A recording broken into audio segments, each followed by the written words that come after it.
Well, you know the five stages of grief. You've heard that. I've been observing the five stages of realtors hearing the verdict. Would you like to hear what I think they are? Absolutely. Number one is panic, and that's driven largely by news because the news. This is a big change. It's a bombshell. So the news has been playing this up, and the world's going to end, and what's going to happen, and we'll all have to live under a bridge. You know how it is. So panic struck. Then the next phase of grief for agents was obviously to turn it into social media content because we're all looking for some, right? So we've had the social media phase.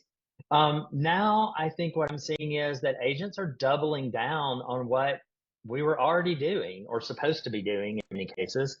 And by that, I mean they're getting buyer brokerage agreements. They're having discussions about commission.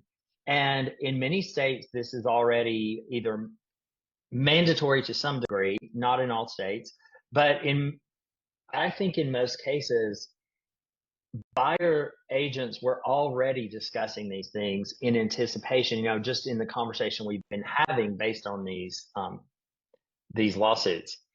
The fourth stage is I'm seeing agents just kind of put this in the back of their mind and focus on their clients and their transactions because that's what we do.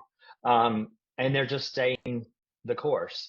And then the other thing I'm seeing agents do, my fifth stage, is they're preparing for change. Because we know it's probably coming. We don't know exactly what it looks like yet. But we are seeing people. So I'll give you a couple of examples of that. My company side had a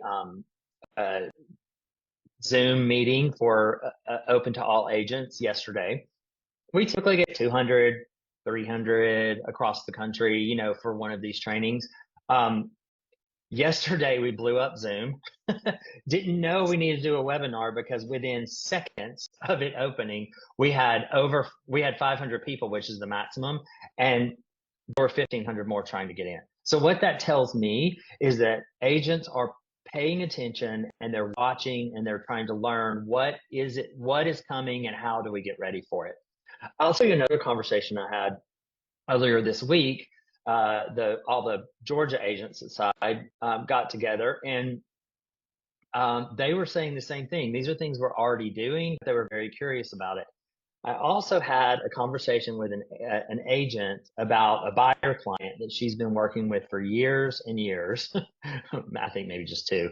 The transaction blew up. I won't go into the details, but it was a fun one. And so the ultimate result of this is that she's probably not going to get paid for all this work she's been doing for this buyer client. Well, my question to her after these conversations was, what if we were getting a retainer for all of our buyer clients? Who change their mind or just don't, fizzle out. Right. What if we were charging hourly for all the work we're doing? I mean, these are some changes that could really, they could be really good. So it's not all bad.